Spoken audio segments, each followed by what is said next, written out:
Hi, welcome to Lorena's Love Letters. I'm Lorena Lombardi. I'm doing this video series on 10 days of mindfulness, hoping that together we can explore different things to let go of for the end of the year 2016 and see what we want to welcome in for 2017. Yesterday we talked about clutter, and today I want to piggyback on that and talk about what tends to contribute to clutter, which is shopping, and how much we do as consumers. So, one thing that I wanted to talk about was how I no longer buy books.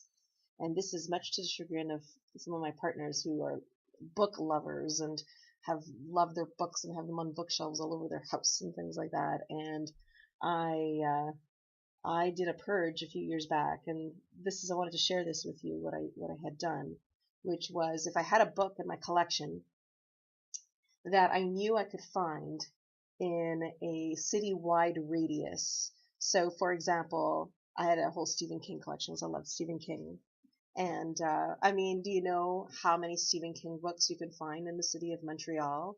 I mean, just in my borough alone, the libraries that we have, the bookstores that we have, the used bookstores that we have, the number of friends that I know that even have this book on their bookshelves, it's just ridiculous. So I couldn't justify why I would need to keep a book on my bookshelf.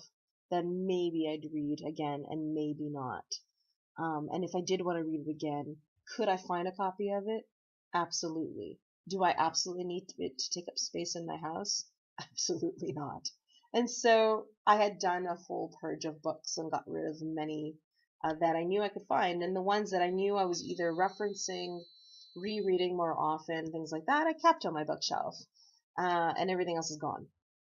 Gone, gone, gone. And a part of what I was thinking about with this is sort of like a budget. So when you budget your money, like you have a certain amount that you come in with, and then you have to earmark some of it for groceries and rent and all the different things that you need to pay for.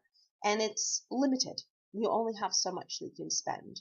And I think what I do is I see space like that too. So I have one bookshelf and the space is limited. And so the number of books that I own can only fit on that bookshelf. And if I absolutely need to buy something new, then something's got to come out. It's the same thing with your budget, with your money.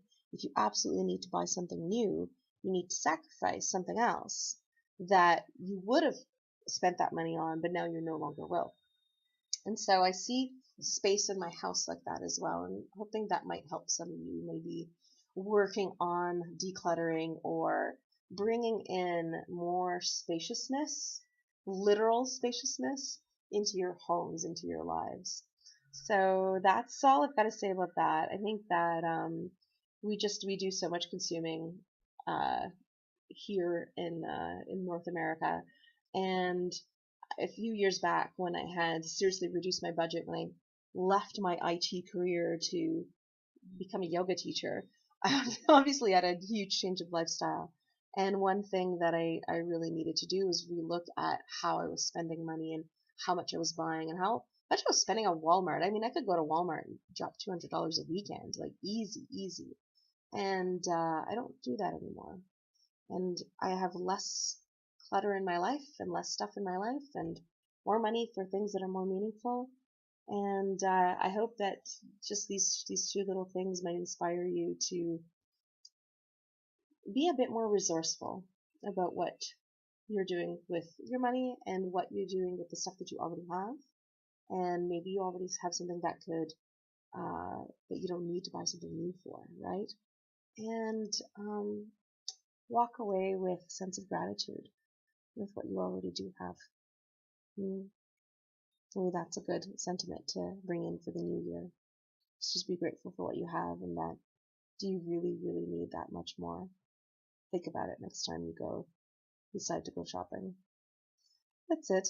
That's my mindfulness for the day, and join me again tomorrow for more.